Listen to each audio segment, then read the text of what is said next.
I'm so glad to be here at the beginning of creation season, looking out at all of you. Thank you for being here.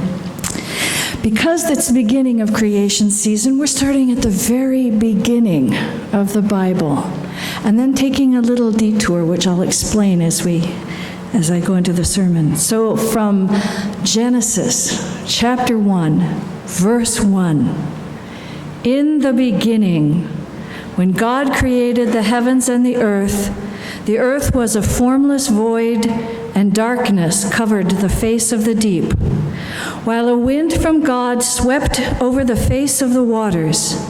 And then God said, "Let there be light," and there was light. And God saw that the light was good, and God separated the light from the darkness. God called the light day, and the darkness God called night. And there was evening, and there was morning, the first day. And then from Song of Solomon, my beloved speaks to me and says to me, "Arise, my love, my fair one, and come away. For now the winter is past, the rain is over and gone, the flowers appear on the earth, the time of singing has come, and the voice of the turtle dove is heard in our land. The fig tree puts forth its figs, and the vines are in blossom. They give fragrance. Arise, my love, my fair one, and come away." May these words be to us our light and life. Thanks be to God.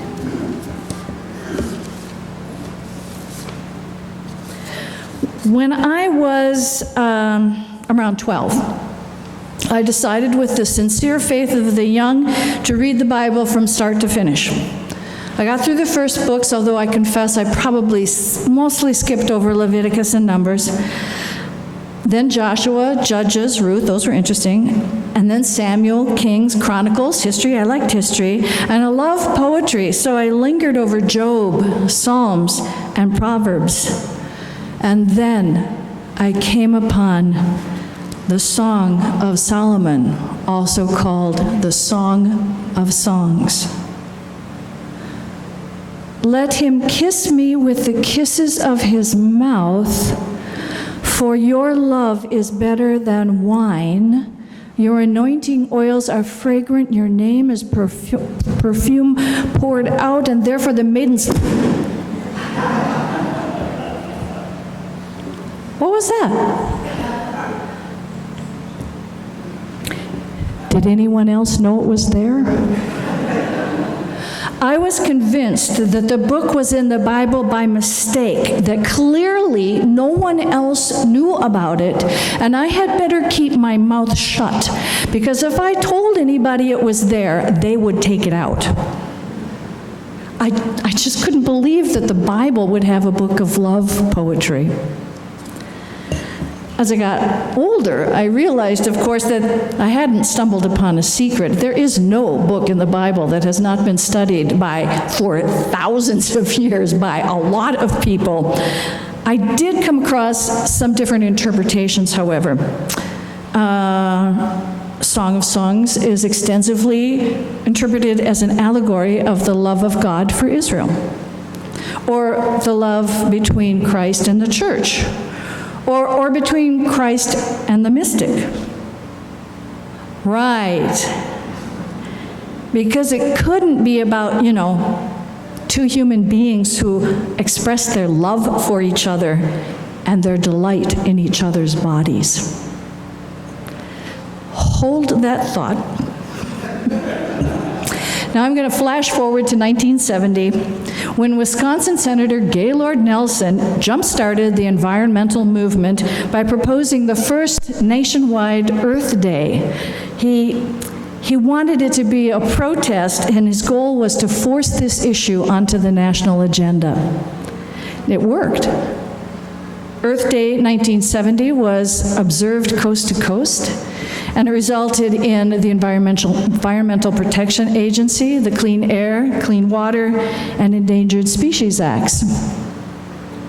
But as one study after another reveals the depths of the climate crisis, it's become clear that Earth Day isn't enough. It turns out that the only thing the climate scientists are getting consistently wrong is their timing.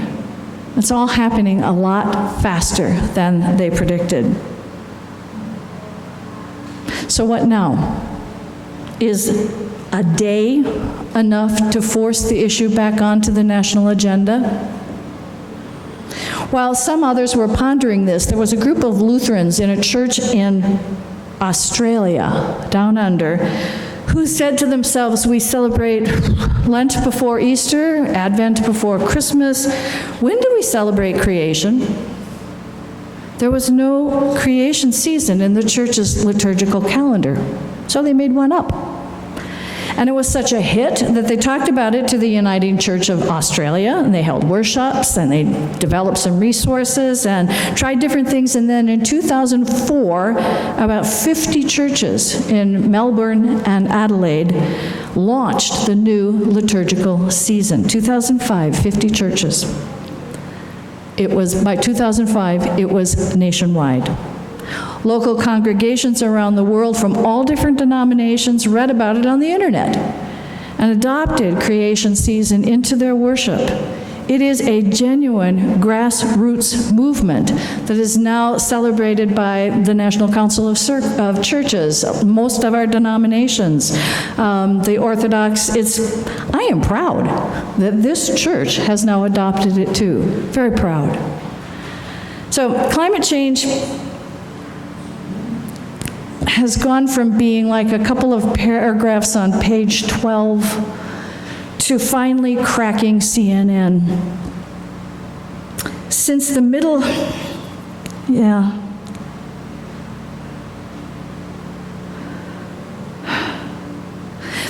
because the stats are frightening. In 50 years, South Florida is going to be underwater. Pacific Island nations are disappearing beneath the sea, and forget about Venice. And more sobering, I'm just giving you the sea level predictions. There's also drought, storms, forest fires, a refugee crisis worse than what we're seeing now, soil erosion, mass hunger, mass extinctions, resource wars, and this isn't even news. There have been people sounding the alarm for decades, since the middle of the last century, like lone voices crying out in the wilderness. We could have mitigated the worst of what's coming if governments had listened back then, but now it seems the only way forward is adaptation to an awful new normal. These voices just weren't loud enough, not enough to prevail over the corporatocracy under which, unfortunately, we now live.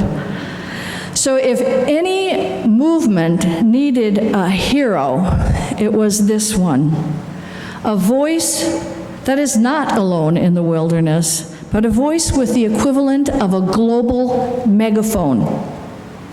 And then we got one. From what was once an unlikely source, but now that he has spoken, it makes all the sense in the world. I'm referring to Pope Francis, who has earned the respect and affection of people from all over the globe, and who just months ago wrote a papal letter called Laudate Si, Praise Be, for the care of our common home. He addressed it to every person on the planet, and it addresses the problem of climate change head on. On a sprawling, multicultural, fractious planet, no individual can be heard by everyone, but Pope Francis comes closer than anyone else.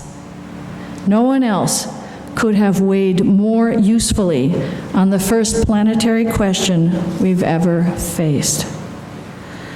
So climate change is underway, and Pope Francis doesn't sugarcoat the problem, but he does offer us a way forward.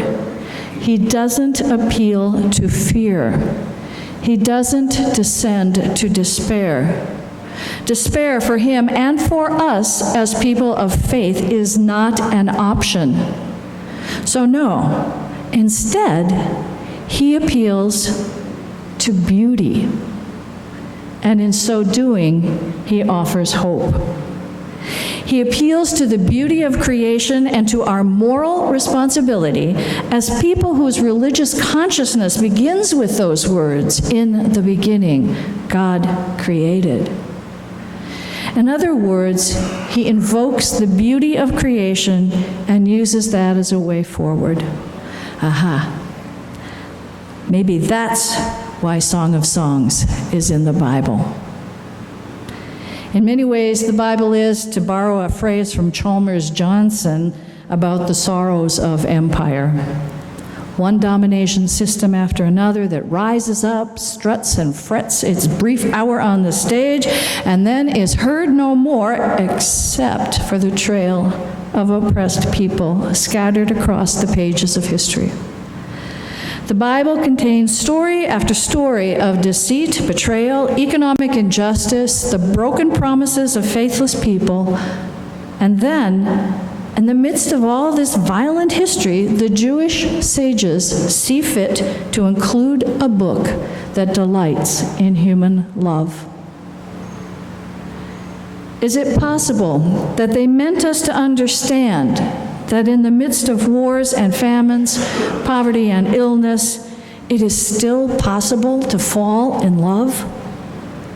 That in fact, love is how to respond to wars and famine, to poverty and illness. Maybe they meant us to understand that love is the answer to disastrous times, and it is love that helps us survive those times. If you read through the book, Song of Songs, on your own, you'll find it full of images from the natural world. Roses and lilies and cedars and apple trees and gazelles on the mountain and spring winds. The highest praise the lovers can offer for the beauty of their beloved is to compare it to the beauty of creation. To love at all, it seems, is to love creation and to delight in its beauty. So on this first Sunday on creation season, I don't want to quote statistics. I want to describe the beauty of the earth. I want to sing a love song to the planet. Because fear is a poor motivator. But love for this beautiful creation, compassion for each other, sustainability and grace, those will be the ground of our hope, and hope will be the backbone of our resilience. From the majestic story of creation in Genesis to the poetry of Psalms and Job to the organic images that Jesus used, the Bible is full of things that celebrate creation, that lift up God as the one who creates out of chaos and declares all things to be good. In response, the morning stars sing, the heavens declare the glory of God, the trees and the forests shout for joy, and the rivers clap their hands. If the stars sing and the trees shout for joy, then what do you think is required of us? I think we start by letting ourselves be overcome by the sheer beauty of the earth, and then move to the recognition that this natural world is not something we possess, but something to which we belong. Love then expands to include gratitude and wonder, but also a desire to protect. Love desires the well-being of the beloved. I want to read to you some excerpts from some poems that I think follow that arc, and they answer those kinds of questions. Just let the images wash over you. First, an evocation of beauty from William Wordsworth's Tintern Abbey.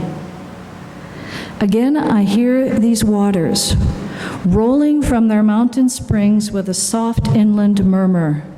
Once again do I behold these steep and lofty cliffs, that on a wild, secluded scene impress thoughts of more deep seclusion and connect the landscape with the quiet of the sky. The day is coming when I again repose here, under this dark sycamore, and view those plots of cottage ground, those orchard tufts, which at this season with their unripe fruits are clad in green hue. I have learned to look on nature, and I have felt a presence that disturbs me with the joy of elevated thoughts, a sense sublime of something far more deeply interfused, whose dwelling is the light of setting suns, and the round ocean, and the living air, and the blue sky, and in the mind of man, a motion and a spirit that impels all thinking things, all objects of thought, and rolls through all things.